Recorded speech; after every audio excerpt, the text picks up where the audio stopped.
Norime pasikalbėti apie šių laikų aktualią temą įtraukųjį ugdymą. Kaip Jūs vertinate dabartinį įtraukųjį ugdymo situaciją Lietuvoje? Kokius pagrindinius iššūkius ir pasiekimus išskirtumėte? Visų pirma, gal noriu šitą pokalbį pradėti nuo to jausmo žinoti, kad žmonėms rūpi, kad vis daugiau yra domimasi mūsų vaikais, mūsų ypatingiukais ir noriu labai Jums padėkoti už šį kvietimą, būti kartu, dalintis, kaip minėjau dar prieš mūsų pokalbį, prieš įsijungiant kamerai, kad čia tik mano nuomonė, vieno žmogaus, mamos, aš nesu ekspertė, bet kalbėsiu iš jausmo, bet kol kas negaliu atsiriboti nuo jausmų ir nuo to džiaugsmo, kad mūsų vaikai yra priimami, girdimi ir vis daugiau bendradarbiaujame yra su tėvais, su tam įstaigomis ir taip toliau. Tai kaip aš vertinu, tai dalinai turbūt jau atsakiau šitą klausimą, kad labai džiaugiuosi, kad jis atsirado, kad apskritai apie tai kalbama, kad neišdirbtų momentų yra labai daug, ko gero tai yra normalu, nes tai ir yra pradžia, nuo kažko reikia atsispirti ir pradėti. Yra dalis žmonių, tėvų ir sakykime, pedagogų, kurie piktinasi, kad mes dar nepasiruošę ir panašiai. Juk mes netampam iš karto dainininkais, netampam iš karto pedagogais. Mes, man atrodo, kol kas dėja, bet mokinamės ant mūsų vaikų. Iš dalies nesutinku su įtraukiuoju ugdymu, kaip čia, kad teisingai suprastumėt. Kiekvienas vaikas yra labai skirtingas ir jo, tarkim, kaip mūsų sūnų, paimkim dabar į bendrojo ugdymo klasę ir jį pasodinkim tarp 24 mokinių, gerai, ten su spec padėjėja, bet jam tiesiog būtų, atsiprašant, labanas, jam būtų labai blogai. Jis taip viešai eitų tą skleistusi žinia, kad taip jisai yra įtrauktas, taip mes jį matome, bet kaip jam seksis ar sekasi, žinos, ko gero, tik tai klasės mokytoja, padėjėja ir galbūt tėvai, jeigu su jais bendradarbiaujame. Tačiau kaip faktas, kad stengiamasi išgirsti ir suprasti, nes juk kol tu neaugini tokio vaiko, net joks pedagogas, man atrodo, iki galo dar nesupras, kaip ir kas ir kaip reikėtų. Tai aš vertinu vis tiek palankiai. Mes kol kas praktikuojam, dėja, ant mūsų vaikų, kaip ir ant mano sūnaus, bet mūsų atveju labai pasisekė, nes mes gavome puikiai, tiesiog nuostabią mokytoją su patirtimi, kaip ir spec mūsų padėjėjos, kaip apskritai požiūris pačios mokyklos, kurie vieni pirmųjų Vilniaus mieste, man atrodo, įtraukė tokius mūsų vaikučius. Kol kas mums sekasi ir seksis sunkiai ir manau, kad labai daug metų dar turėtų praeiti ir galbūt netgi, nors nuo politikos esu labai toli, bet kartais pagalvoju apie tai, kad visgi valdžioje turi atsirasti tiesiog tėvų, nekalbu gindėjų apie save, turėtų atsirasti tų žmonių, kurie apčiuopia tą situaciją iš vidaus, kurie žino, kaip yra, o ne tiesiog vadovėliai, sistema, palengvinta programa, bet jie nieko nenutuokia, kaip šitam vaikui sekasi. Jeigu Donatas yra vienas iš 7 vaikų, tai tas, kas sekasi 2 ar 3, tai visiškai nereiškia, kad mūsų Donatui taip pat seksis. Jis visiškai kitokio kampo autistiškas vaikas. Jie kiekvienas turi tą skirtingą specifiką.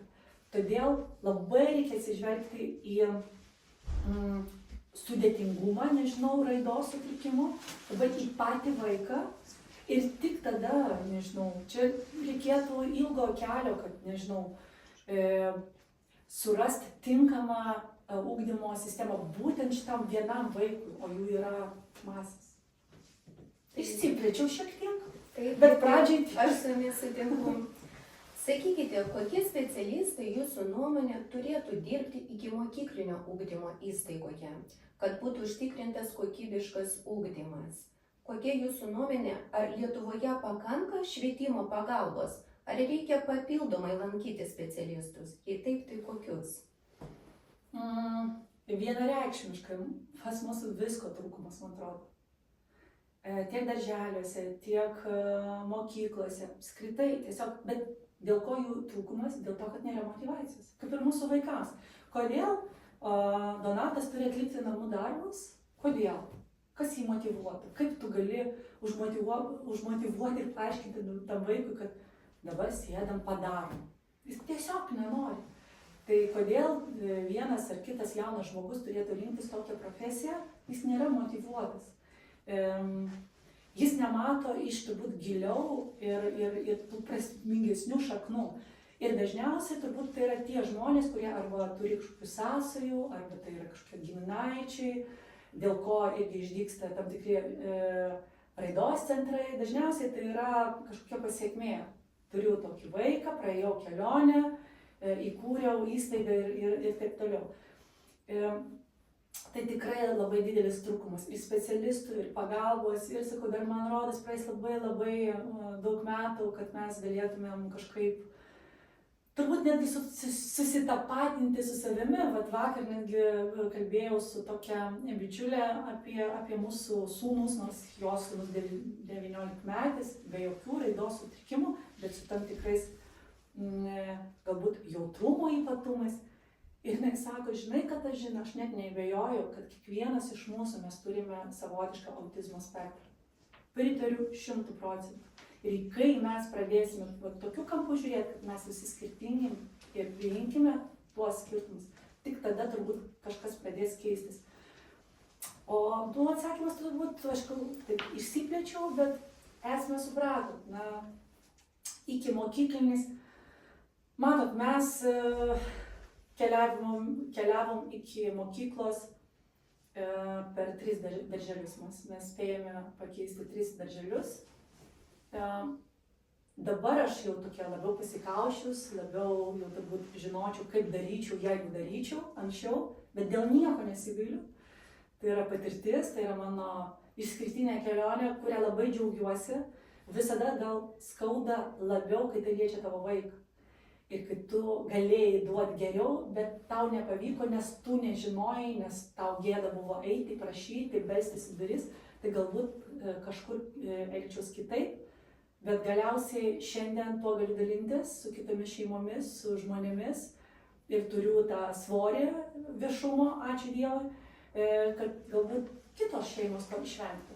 Tai mums buvo sudėtinga, nes sudėtinga buvo pedagogams. Ir aš nesakau, kad jie bėgo galbūt nuo atsakomybių, jie bėgo nuo nežinojimo. Taip kaip ir aš bandžiau vengti, atsitraukti, nes tiesiog nežinojau ir nemokėjau. Dabar apie tai kalbama drąsiau, viešiau ir man po pasidalinimo mūsų istorija šeimos viešai, man irgi, neslėpsiu, yra kur kas lengviau, nes atvirom tom kortom, atvira širdim, aš tiesiog galiu eiti, skambinti ir sakyti, kaip būti mūsų Donatui, pas mus yra taip. Atmetus kelis metus atgal, kol jis buvo darželinukas, aš greičiausiai taip daryčiau. Tada būčiau dariusi. Bet kas buvo, tas pražuvo. Dabar labai džiaugiuosi, kad vis daugiau įstaigų, kurios nesibaido, gal aš taip grubiai pasakysiu, bet tiesiog nesibaido, nežinau, mūsų vaikų tų sunkumų, nes dažniausiai kas mus gąsdina? Sunkumai. Nežinojimas, mes galvom, bet tai ką su juo daryti? Tai čia pirmiausia, turbūt reikia, net ne specialistų, reikia bendradarbiauti su tėvais. Reikia pajausti tėvus, mes dažniausiai užpuolam tos vaikus ir iš karto pradedam, nežinau, juos netgi kai kurie gydyti, nes jie ten serga. Na gerai. Čia gal dar ilgus metus šitas mitas išliks, bet reikia iš tikrųjų gydyti tėvus, ne vaikus. Suteikti pagalbos būtent tėvams. Taip. O sakykite, po kokios joms informacijos trūko ir dabar gal trūksta?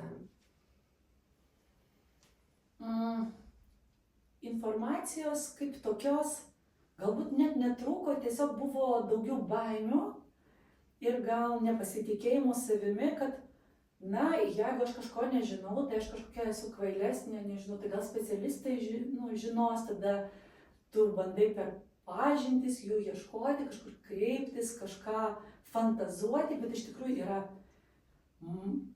daug literatūros, yra pilnas internetas, yra raidos centrai, yra specialistai, tu tik eik ir klausk, tu tik eik, turėk noro.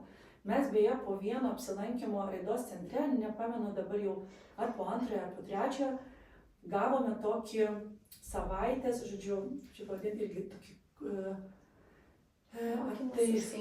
tokius mokymus tėvams ateiti, kur kalbėjo ergoterapeutė, psichologė, raidos centro vadovė, žodžiu, keli specialistai, kuriems tu galėjai tiesiogiai bendrauti, spėkit, kiek tėvų nemokamai atėjo. 7 berods. Ir iš tų 7 dar buvo viena pora. Tau teikiama nemokama informacija, nežinau, pagalba, kontaktai, klaus, gairės, papkytėm viskas segtuvais sudėta. Niekam neįdomu. Bet neįdomu dėl ko? Dėl to, kad baimės bijo tėvai. Pas mus ne taip, kaip mes norėtume, kad būtų. Tai, ko gero, negaliu kažkieno kaltinti, galiu kaltinti tik save, kad nebuvo tos drąsos domėtis, daryti, viskas ėjo kažkaip taip. Bet vėlgi, kaip minėjau, ėjo turbūt sava vaga.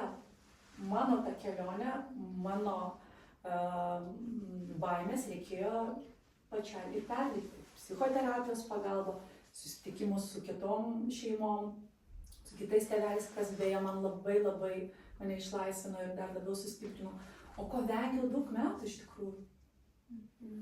Taip, supratau. Kaip turėtų būti pritaikyta darželio aplinka, kad ji būtų tinkama visiems vaikams, nepriklausomai nuo jų poreikių? Šitoje vietoje aš nesu specialistė, man būtų sunku kažkokio, nežinau, konkretų atsakymą duoti. Čia gal reikėtų su ergoterapeutais, su kineziterapeutais, su psichologais, su pedagogais labiau kalbėti, nors aš ir buvusi pedagogė, bet kitokios srities visgi galvoju, kad visų pirma turėtų būti paruošti vaikai ten, kad kažkokių priemonių ir pagalbų, tai man atrodo šiais laikais tai pakankamai lengva gauti, kad ir sėdmaišiai kažkokie šviesos terapijos, ten, nežinau, maigomukai kažkokie, dabar pilna pasiūla, bet apsistatyti viskuo, o neturėti to branduolio, neturėti esmės, tai visiškai nereiškia, kad pasiruošusi ugdymo įstaiga yra. Tai visų pirma yra bendravimas, kaip minėjau, su tėvais, su jų vaikais. Iš patirties savo, ką galiu pasakyti. Aš pirmą kartą taip neviešai apie tai pasakiau viename tėvų susirinkime dar darželio laikais mūsų vaikų. Ir visiškai spontaniškai, nes nebuvau paruošusi kažkokios kalbos, aš atvykau tiesiog į eilinį tėvų susirinkimą. Ir visi kalbėjo ir staiga auklėtojas sako, galbūt kas nors nori kažką pritarti ar patarti, ar kažkokių priekaištų ar patarimų, gal mums kažko trūksta ar priemonių ir taip toliau. Ir aš tiesiog pajutau vidinį kažkokį impulsą, kad aš žinau dabar tavo šlovės valanda. Ir aš galvoju, kaip svarbu patekti į tinkamas tas rankas, vadinkime. Mūsų auklėtojas, mūsų valdžia, mūsų darželė buvo nuostabi, su fantastišku požiūriu. Ir Donatas niekada nebuvo skriaustas. Jam niekada netruko dėmesio, iš jo nieks nesityčiojo, jį vaikai be galo mylėjo. Ir aš tiesiog prisiminiau vieną situaciją, nuo kurios tuomet ir pradėjau, kai mes grįžome iš eilinio atostogų ir po savaitės pertraukos grįžome į darželį, kaip subėgo vaikai ir pradėjo vienas jį nuautė batukus, kitas ten kažkokį ten neša saldainiuką, trečia, Donatas sugrįžo, Donatas. Jie tiesiog, kaip atrodo, kaip jo, nežinau, sesės, broliai, tie vaikai tiesiog jį taip tokiu būriu aplipo. Aš stovėjau kampe ir žliumbiau nuo to, kad mano vaiką myli tokį, koks jis yra. Kieno čia yra nuopelnas? Auklėtas. Nes jį daug kalba su vaikais, jį aiškina, jiegi parneša namo ir kita vertus gali sakyti, pas mus tas durnelis, kuris nešneka, bet jie parneša namo, žinai, ten tėti, mama, pas mus yra berniukas, kuris, kitoks, jis nekalba, todėl, kad ir kažkaip. bet jie iš vidaus nieko nežino ir nesupranta ir galvoja, jie neturi teisės, va tokie būti apgauti. Ir žinot, sakau, jie jau visi žinojo, aš net neabejoju, irgi mato, jie kartais ten palaiko duris, nes jis valiojasi tarp durį ir tiesiog padeda. Visi kaip tas vienas kumštis ir aš tiesiog atvėriau širdį, aš papasakau, kaip yra, kažkas verkė, mamytės dažniausiai, kažkas plojo, kažkas man servetėlę nešė, kažkas vat kavos puodelį plėšė ir visi man dėkoja, mes po to susirinkimo dar gal 2 valandas tiesiog bendravom kažkur koridoriuose, kažkur bendravimas gyvas, betarpiškas, susirinkimai su tėveliais, su padėjėjais, nežinau, su visais specialistais. Nes dabar tai nėra tik tai tėvų, vaikų ir spec mokytojo, nežinau, mokytojo arba ten direktorės reikalas. Tai yra visuomenės reikalas. Mes su jais einam į kiemą visų vaikų, tėvų, nežinau, kaimynų akivaizdoje, kurie nesupranta, kurie iki šiolei dar kviečia policiją, nes ten kažkas jam darosi. Žmonės vis tiek dar nežino, jie nėra susipažinę iš arčiau, jie nesupranta tų vaikų. Trūksta tos informacijos būtent visuomeniai. Čia, žinot, kaip ir santuokoje, kaip ir santykiuose, kaip ir, nežinau, draugystėje. Kol tu neišsikalbi, tu galvoji, nes tavo draugė kažką ten pasisodini, savo draugės, kai klausyk. Kažkaip jaučiu, kad daugtaškis. Lygiai taip pat čia. Yra tėvai, su kuriais bijoma kalbėtis. Ir kai mes, sakau, pradėjom lankyti darželį ir pastebėjom šį, pavadinkim, ypatumą Donatą, kad reiktų kreiptis pagalbos ir kažkas su tuo daryti, tai vat ir kyla iš karto pirmieji tokie klausimai, o tai ką daryti, o tai kaip padėti. Ir tada iš karto pirmas klausimas, kad galbūt jam vieta kažkur, kur jam daugiau gali suteikti pagalbos. Tai va čia sakau, negali sakyti, kad nenori padėti, bet kaip padėti, kai tu žinių nežinai, tada turi pasiruošti tam, kad pasiruošti reikia laiko. O galų gale ne iš vieno esu girdėjęs, net iš giminaičių.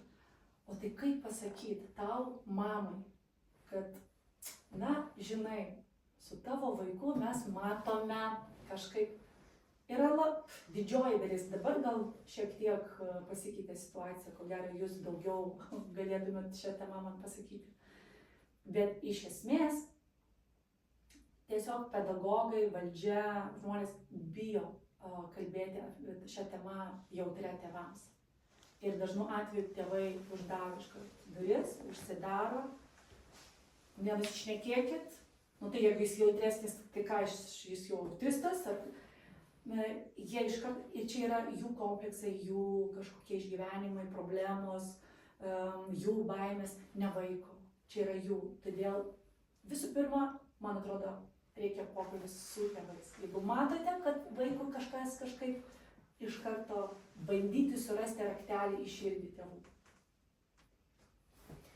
Sakykit, nuo kokio amžiaus jūsų nuomonė vaikui turinčiam spec ugdymosi poreikius geriausia pradėti lankyti darželį?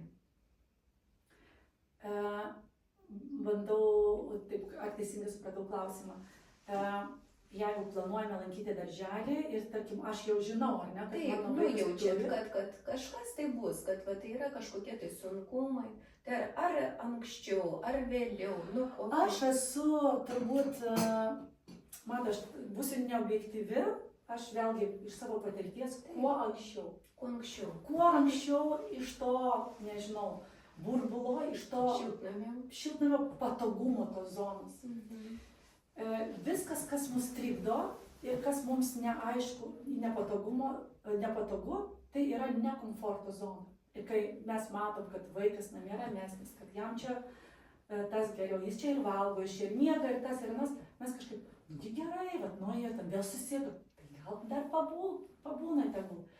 Iš karto vengiam susidurti su problema, su sunkumais. Tai mūsų vaikai ėjo metų ir 9 mėnesių. Ir ko gero, jeigu nebūtų dvyniai, būtų ėję dar anksčiau, kažkaip turiu nuojautą, bet mes dar turėjome auklytę. Tai vis tiek buvo tas, pavadinkim, pašalinis žmogus, kuris vis ateidavo į namus ir pas mus visada mes žvengiam su vyru, kad pas mus kaip čigonynas, toks taboras, žinot, tai čigoniukai tie vaikai. Ateina pareina teta, močiutė, kaimynė, tata.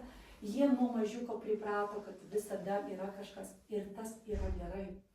Ir kai vaikas jau mūsų atveju, tarkim, Donatas bus, nežinau, paauglys, jam jau vis tiek jau bus žinomi tam tikri momentai, nepatogus, su kuriais jam teko mažesniam amžiuje ten susidurti, o mums tėvams, aišku, tai atlaikyti. Tai kai tėvui sunku, tai jis iš karto, išvengia. Jeigu ne, tai jeigu mūsų vaikas nevalgo, tai gal valgo McDonald'e, tai gal ir tegul valgo McDonald'e, patogu. O aš ne, aš sėdėjau ir ten, vat reikia. Kas tau patinka? Čipsas motyvuoja. Gerai, ištraukiu čipsą. Nori čipsą? Gerai, sakau, va, šaukštą, po to čipsas. Suvalgo šaukštą, va, šaunuolis. Ir įvairiausiais būdais. Taip, tau dvigubas darbas, bet kažkada ateina tas atpildas. Taip. Kaip tik apie maistą dabar ir noriu paklausti. Dažniausiai ypatingi vaikučiai susiduria su ribotu maisto racionu. Kaip jūs šioje srityje sprendėte šį klausimą? Tai vat lygiai tas pats, buvo daug baimio, nes jau prieini prie to stalo, jau jo bijai ir galvoji, nuo ko pradėti. Negi vėl bananas, negi vėl tas sausainis, kiek galima trapuočiais maitinti vaiką. Tai aš daug bendravau su įvairiausiais specialistais ir vis bandžiau per motyvaciją, tik per motyvaciją. Geresnė, blogesnė, bet ji buvo. Kaip minėjau, čipsas, traputis, kas jam patinka, vis įvedinėti kažkokį maistą, kad jis ragautų. Be abejo, jiems, ypatingiems vaikučiams, labai svarbi, forma, sakykime, tas ar ne pagaminimo būdas ir panašiai. Tekstūra ir taip toliau. Tai, aišku, iš karto nepuoliau ten duoti, kažkokiu agurku ar pomidoru, ar ten guliašo, kas jam galbūt iš vaizdo jisai net neprisėstų, ar ne prie to stalo. Bet pamažu. Labai geras patarimas buvo pasodinkit priešais Donatą valgų vaiką. Tai toli nereikėjo vaikščioti, sesė pas mus, už visus. Tai sėsdavo Kornelė šalia, kažkur iš kitos pusės aš ir mes visi skaniai valgydavom. Ir kažkaip bandėm bendrom jėgom sudominti, kad bent ragautų. Iki šiol, aišku, tų sunkumų mes turime, bet jau racionas tikrai meniu pas mus jau gan platus, tikrai galiu tuo pasigirti. Tačiau per prievartą tikrai jam nekišiu į burną, nes matau, kada jam yra gana, pavaizduosiu, nepykit, bet tiesiog taip yra. Tai jeigu jau žinau, kad kažkoks kotletukas ir aš turiu nuojautą, kad greičiausiai suvalgys, bandau ten gabaliuką to, kas patinka ir dabar va šitą. Ir jeigu jisai įsitraukia, jam visai nieko, palikti nekišti, jisai pavaikščios aplink, grįžt ir toliau pratęs. Bet jeigu jisai po gabaliuką daro, o taip, akivaizdžiai, jau viskas aišku. Kito bandymo nebus. Tikrai, kad ir kaip jis būtų motyvuotas, aš nenuodysiu savo vaikų. Tai mano visada buvo atsakymas, jeigu koldūnas ir jis jau taip fiziologiškai jam nesivirškina, tai tikrai toliau netęsiam šito. Dažniausiai išeidavo irgi per lengvumą, ne per pasiruošimą 3-4 einam dirbti, ar Donatas šiandien valgys. Tiesiog lengva forma, kažkoks piknikas, kažkokios uogytės. Ir ten Kornelė, tarkim, atsimenu, kaip su agurku buvo. Ir tai ten čiučiu kažką. Duonce, imk! Ir jisai pasilenkia ir atkalna. Ir aš kaip, sakau, tu tą padarėjai? Jis nejautė įtampos, jis nejautė to kažkokios, kaip čia, spaudimo, kad tau dabar reikia dirbti, daryti, nes mes dažniausiai, mes tėvai, esame įtampoje, kad jau nebus. Tiesiog iškelį atsipalaiduoju, ne šiandien. Uogytės, skaičiavom uogytės, 2 + 2, žiūrėk, tai ten 2 uogytės minus 1 uogytė, tai kiek, lieka 1. Tai vieną suvalgom, vieną mamą suvalgo, kitą tu suvalgai. Žiūrėk, vaikas, avietas jau valgo. Tai va tokiom žaismingom formom mums jau dabar vis labiau pavyksta, bet kol vaikai maži, tai yra ilga kelionė per kopas, bet tai tiesiog reikia daryti, reikia nevengti, reikia neparodyti, kad visada surasi lengvesnį kelią. Nes jeigu tik tėvai, nežinau, pedagogai, čia visus liečiau, nusileis iki tokio lygio, kad gali nedaryti arba gali gauti lengviau, tai jie padarys viską, kad eitų lengvesniu keliu. Jeigu jis tarkim, Donatas vengia kalbėti, jis nueis į šaldiklį, atidarys jį, paims paketą žemaičių, numes tau po nosim, tu gali ten skrolinti, jis tavo taip numeta. Ir ką daro močiutė, ką daro ten auklė.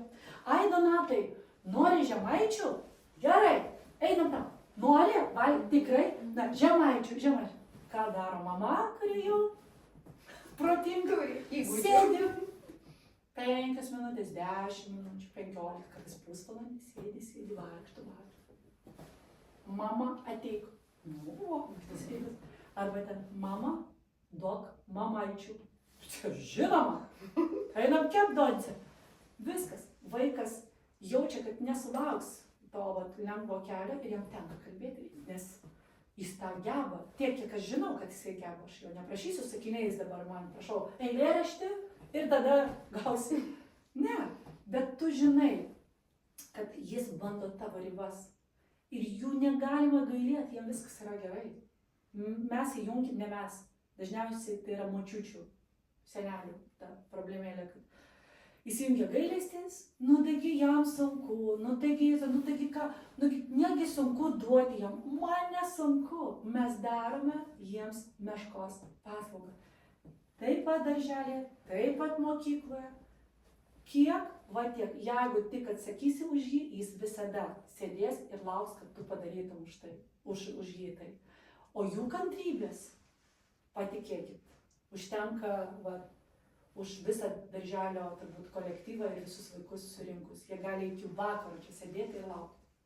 Pat mes neištversim, jie ištvers. Kokia jūsų nuomonė apie poilsio laiko organizavimą darželyje, spec ugdymosi poreikių turintiems vaikams? Ar jis yra būtinas? Laisvalaikis? Ne, poilsio. Kada jie dienos metu nueina miegoti, ne? Mes kalbame apie dabar iki mokyklinį ugdymą. Teisingai, darželį ir taip toliau. Suprantat, vėlgi yra skirtingų tų, ar ne, kadangi skirtingi poreikiai yra visų vaikučių, tai vieniem to miego reikia, tarkim, kitiem nereikia. Vieniem reikia lakstyti, išsilaikstyti, kitam ten kaip tik padėlioti ir pabūti to ramybėj. Vienam garsai yra trikdis, kitam visiškai kaifas. Ramina. Ir aš nežinodama to, kadangi mūsų šeimoje dvyniai, tai aš stengiuosi palengvinti savo gyvenimą ir migdyti vienu metu. Ir to, nereikalavau, bet pageidavau, kad tas pats vyktų ir darželiai. Tai buvo mūsų klaida. Nes jam nereikėjo miego, pietų miegučio jam nereikėjo. Jis neišsilakstydavo, jis negaudavo kūno pojūčio ir tiek tos sensorikos, o jam jos be galo ir reikėjo ir tebereikia, kad jis po to naktim nemiegojo ilgus metus ir aš nežinojau, kas su vaiku vyksta. Jis sugebėdavo užmigti, tarkim, 9 vakaro, atsibusti 1 nakties ir viskas. Ir viskas. O kaip taip? Arba ten migdau jie dar mažiukai, ant kablio vieną, ant kablio kitą, kol tas miega, tą kitą ten ir taip. Pagal tą jau išsimiega, jis dar miega. O paskui galiausiai galbūt ir pavyksta, jis išsimiega tas 2 valandas jam festivalį vakarė ir naktį. Tai dažnu atveju, čia vėlgi nespecialistas, dažnu atveju jiems pietų miego nereikia. Aišku, tai nėra labai patogu galbūt darbuotojams, kurie sumigdė vaikus ir gali kažkokius paruošti, nežinau, darbus, ar ten išskalbti, ar kažką nunešti, ar nesitvarkyti. Ir taip toliau, ir galų gale atsipūsti, pačiom pati žinau, koks tai darbas, esu dirbusi pedagoginį darbą. Bet dėja, taip yra, su Donatu reikėjo eiti į lauką, nežinau, žaisti kamuoliu, nuo kalniuko čiuožinėti tam, kad jisai išsikrautų pilnai, kad jo naktis būtų rami. Ir mūsų naktis tėvų. Tai sakykite, su kokiais iššūkiais susidurėte per šventes? su paprastais žemiškais, kad yra daug triukšmo, nerimo, skubėjimo, visi stovime kamščiuose, visi ten, nežinau, supermarketai, parduotuvės viskas perpildyta tiek, kad tiesiog labai daug to judesio, šurmulio, kas mūsų vaikams yra, neramumo pirmoji ta raudonai deganti lemputė. Tai dažniausiai, ką mes darome, ypač kai jie yra maži, tai su Donatu mes bendravome paveikslėlių dėka ir paruošti tiesiog vaiką. Rytoj tavęs laukia tokia diena. Aš rodydavau vaizdelius, video iškarpas, kažkokias nuotraukas, sudėdavau visą tą eilę, kas jo laukia ir koks apdovanojimas jo laukia. Greičiausiai, jeigu mes po viso to einame į žaidimų kambarį, tai jis kažkaip atlaikys gal smagiau visą tą dieną ir pasiruošimus. Tai mūsų šventės dažniausiai namie yra pakankamai ramios. Tikrai nėra 50 žmonių, nėra tokio šurmulio ir net jeigu ir atsiranda ten, nežinau, metai ir kažkas atvažiuoja, netikėtai pasveikina, visų pirma, jis jau labiau praeitas yra, o visų antra, leidžiame jam nueiti kitą kambarį ar kažkur tiesiog pabūti vienam, nesirodyti prieš kitus, nebandyti įrodyti ir parodyti, kad tu esi mandagus kitų žmonių atžvilgių. Tai nėra nemandagu, tai yra tiesiog tu saugai savo vaiką. Ir jeigu jam reikia dabar, ir galbūt man išeiti su juo, tai atleiskit visi, prioritete yra mano vaikas. Jūs čia galite pabūti, jūs čia viskas. Aš dabar suriukas šiek tiek pasišalinu būti su juo, nes jam neramu. Ir kaip pavyzdys, net švenčio nereikėjo laukti, aš prieš keletą dienų leidau naują savo dainą ir vaizdo klipą ir buvo, neslėpkim, daug nerimo, pasiruošimo, daug tokio, aš neturiu vadybininko, neturiu asistentės, kurie už mane kažką darytų, tai man reikėjo būti tuo, turbūt batsiuviu be bato, bet daryti viską. Ir būti mama, ir būti atlikėja, būti žmona, ir būti vyrėja, ir būti, žodžiu, influencerė, viską. Ir akivaizdžiai mačiau, koks pasikeitęs mano vaikas.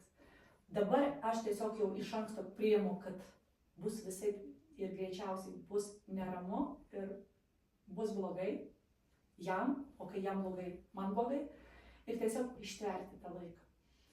O jam tiesiog reikėjo mamos ir kai viskas nuėjo, aš nusiraminau, aš atėjau prie jo, apkabinau, nors jis nebendraujantis, bet aš tiesiog išsakiau viską, ką jaučiu. Aš jį apkabinau, atsiprašiau, kad mama buvo nerami, aš suprantu, kad nedaviau tau dėmesio, kad tau neramu, kad tau reikia mamytės, aš tave labai myliu, bet mamytei dabar buvo, sunkesnis laikas, mamytė paleido naują dainą, lėtai, aiškiai, kad nebūtų, kad jam kažkas dalelė tos informacijos kažkur atsidėtų.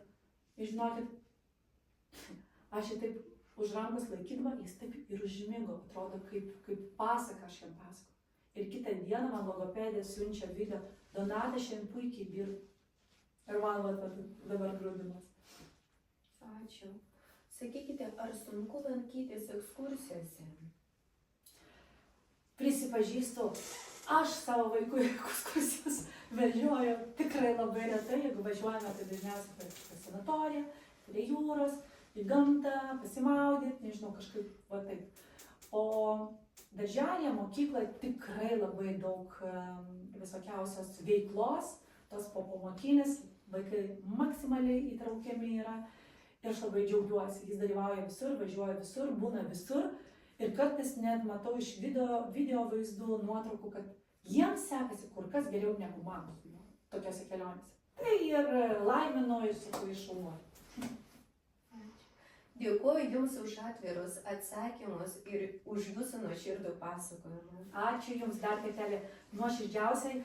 Linkiu visoms įstaigoms, ne tik iki mokyklinėms, skaitai turbūt ir kas liečia ugdymo ar ne, ir švietimo sistemą, ir ne tik būti atviresniems, būti įtraukesniems ir tiesiog būti turbūt banaliai, bet draugiškesniems. Ačiū Jums labai. Ačiū, liepsnelė.